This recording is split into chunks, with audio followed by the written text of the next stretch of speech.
What's going on, guys? Carmine here, back again for another non-spoiler review, this time for episode 7, and as always, shout out to HBO for that review copy, you guys are awesome. Now before we start, I should let you all know that it's been confirmed that quite a few scenes were cut from the show and are just now coming out. Some I understand, like Alicent and Viserys' wedding, some I don't agree with, like Daemon hugging his children, and some are just bizarre, like Alicent telling Rhaenyra that she was in love with Christian Cole. And now that I know that several of the scenes were cut from the previous episodes that would have helped illustrate the characters a bit better, I can't help but feel the same was done to this episode. Let's get to it. So as always, the main question I answer in every review is, did I like the episode? Yes, I did. But there is one thing I've begun to notice, and it's that the show lately has felt as though it's missing a few scenes to piece certain things together, either scenes or entire episodes to help illustrate the characters a bit more, and as such, the pace feels a bit off, and it's kind of highlighted in this episode a little bit, specifically with Daemon and Rhaenyra. I'll have to go into more detail in the spoiler review, but this is something that Game of Thrones didn't have too much of an issue with. If anything, when you compare the two, this show has a glaring pacing issue that Thrones didn't seem to have, almost as though it's afraid to color outside the lines. I'll give you an example.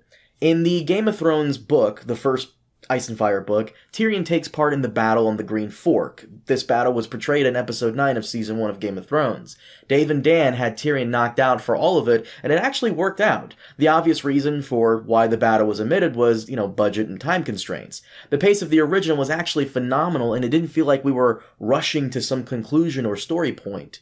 And I've said this before, and I'll say it again here.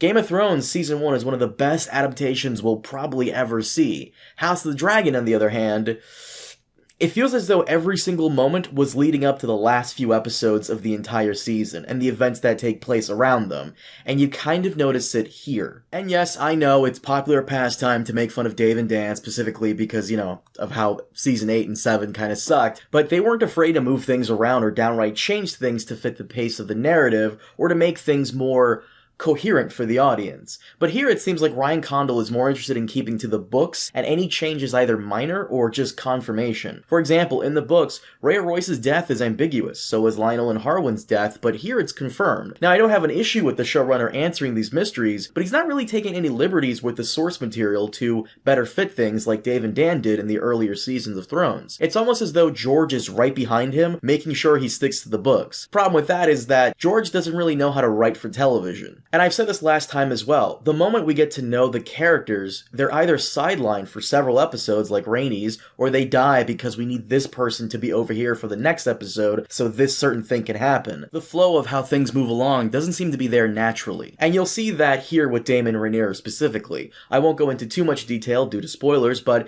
if we're led to believe that they haven't seen each other in years, it doesn't feel like it. Now, of course, this could be because they're super close and all that, but even in the past, they barely hung out together. I feel like I need to reiterate this because there's always people who don't understand that you can like something but criticize its faults. The episode is fine. In fact, I would say it's probably the most insane one we've had so far with all the family drama. It's just that some decisions made by the showrunners seem very off, and I'm wondering if it's because they're just trying very hard to get to the main focus of the show as quickly as possible, which is the Dance of the Dragons. I said this last time as well. I would have preferred that we spend more time with Harwin and Laena, and I'd say the same here with certain characters before they're gone, and they will be. We're going to get another time skip, and that kind of sucks because I feel as though we could have had more time with some of the younger characters before they grow up. Normally I hate child actors, but I thought Alicent's kids were awesome, and that continues in this episode, and it's a shame that a lot of the character development they'll go through will be off screen. But if there is one thing I will say that I liked about the show, and this episode specifically, is how both sides are being portrayed, and how people will be fighting online specifically to claim which side is right in all of this conflict. Of course, there are no good guys, and everyone is kind of a dick, and it's really about who you think is the least fucked up. That being said, the feud between both sides ramps up quite a bit here, and I loved every moment of it. I also like that we get to go somewhere else other than King's Landing for once, but it's familiar ground, so it's not that exciting, but most of the episode does take place on Driftmark.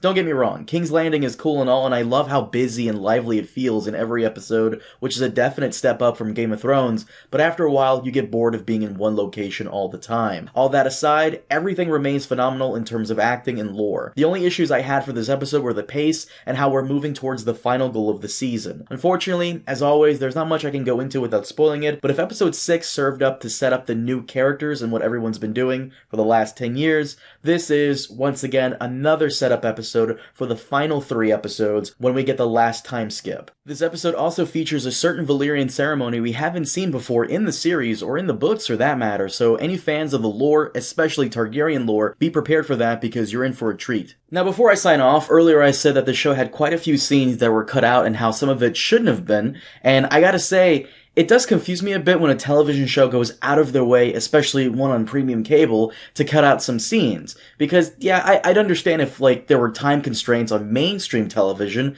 but I'm paying for a product in its entirety and would like to see all of it. That being said, there was an interview that Emily Carey, who plays young Alicent, gave a while ago, and she says that her character confided in Rhaenyra that she was in love with Christian Cole. You heard that correctly, and I'm over here wondering if there's another House of the Dragon show that we haven't seen yet, because not once was it established that she had feelings for Cole. In fact, they had less than 5 minutes of screen time together, and any real alone time they shared was in episode 5. Now, you could argue that this was an early draft of the script that she's referring to, and I'm sure that's possible, but why bring it up in an interview if it wasn't filmed? My guess is that it was, and they left it on the cutting room floor, but I would argue that it does have a place in the show. And of course, the whole scene would have had to have taken place in either episode 1 or 2, because by episode 3, it's been about 2 years and some change, and throughout that time, they both had a very rocky relationship. In episode 4, it's been about another year, and somehow they were friendly again, so if Alicent confessed her love of Cole to Rhaenyra, then it'd have to be before the marriage in episode 1 or 2. But this scene, if left in, would have added another layer to the whole story that I think would have been very interesting, and it helped explain why Alicent is so hellbent on stepping over Rhaenyra. You see, it's not that Alicent really cares that Rhaenyra slept with a man she was in love with, I'm sure that's part of it. It's that Rhaenyra was deceptive during the whole conversation. Of course, Rhaenyra had to lie about it because her whole future depends on it, and how can she really trust Alicent not to tell anybody? But at the same time, Alicent is the mother of Rhaenyra's competition, and who knows,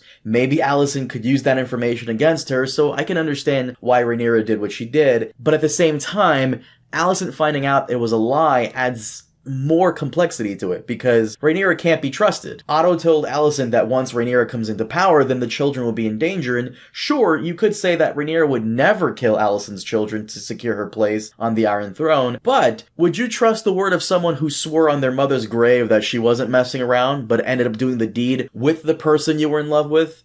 If Rhaenyra is out here lying through her teeth over this to secure her place on the Iron Throne, who's to say she would tell the truth about not killing Alicent's children to further secure it? Otto may be manipulative, but he does have a point. As long as Alicent's children live, then Rhaenyra will always be challenged, one way or another. But guys, that is all for today. Thank you so much for watching. As always, please leave your thoughts down below, and be sure to come back here to tell me what you thought of the episode when it airs. I may feature it in my next video. Also, be sure to hit that like and subscribe button if you haven't already. It helps out a lot. But once again, thank you so much for watching, and I'll see you all next time. Have a good one.